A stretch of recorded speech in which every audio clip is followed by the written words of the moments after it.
it was really obvious to me that I wanted to make something that was ambiguous, and although in conceiving it there would be restrictions and limitations and a context, that it would end up ambiguous enough that it could literally plop anywhere and shift context. And it's funny because a lot of things that are new commissions that I do, you have to think about the context and do a bit of research and understand it. And of course with this, I'm a northerner, so I didn't have to do any research. It was automatically in my head already. Living in the south of England now, no one really says hello to each other. And I can be in a garden centre or a supermarket in Suffolk and someone will hear my accent and they'll be a northerner and they'll come over and they'll say hello. Where are you from?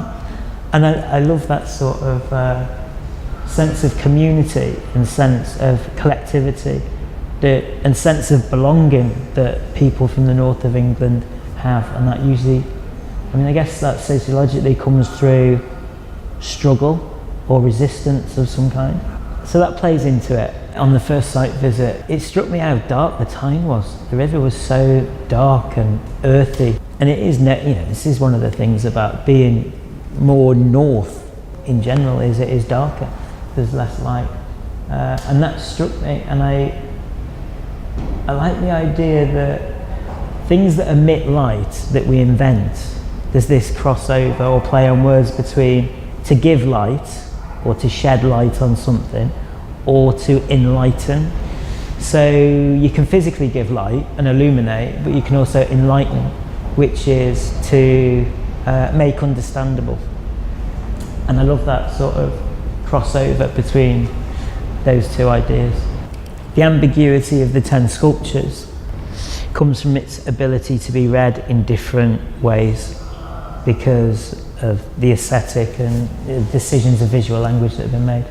Although they're abstracted forms, you can see that there's a functionality associated with them. So there's an immediate reading because it's next to the river as being related to maritime history.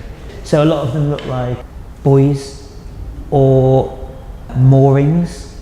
There's 10 shapes in total and they're positioned in a circle, and they all have a few links of chain attached to them, and they all face the centre.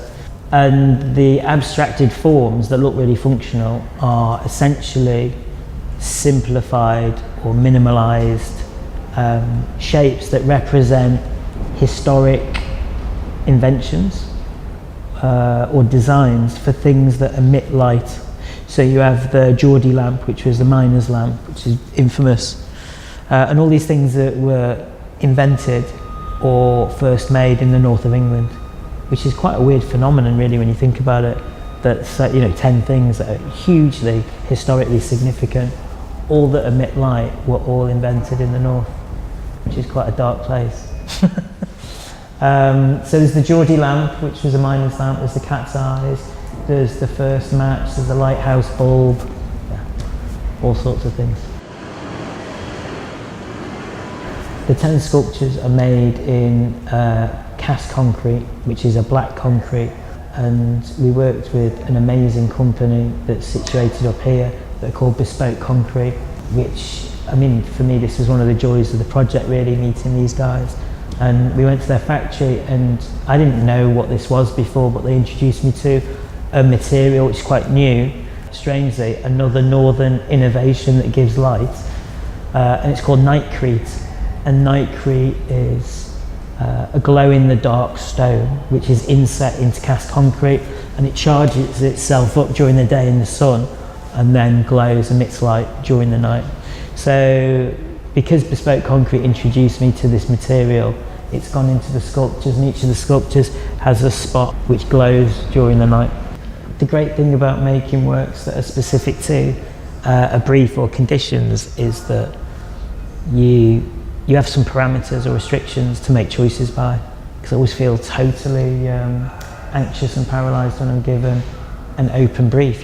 For me, being a studio type artist that just makes my work, it's actually awful, because I just don't know what to do. I need some limitations. I think that's how creative endeavour, certainly for me, creative thought often happens.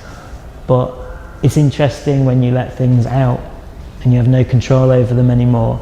The way the world changes and context changes, and I won't be here forever to control readership and interpretation. And that's actually one of the great things about art, that meanings change over time.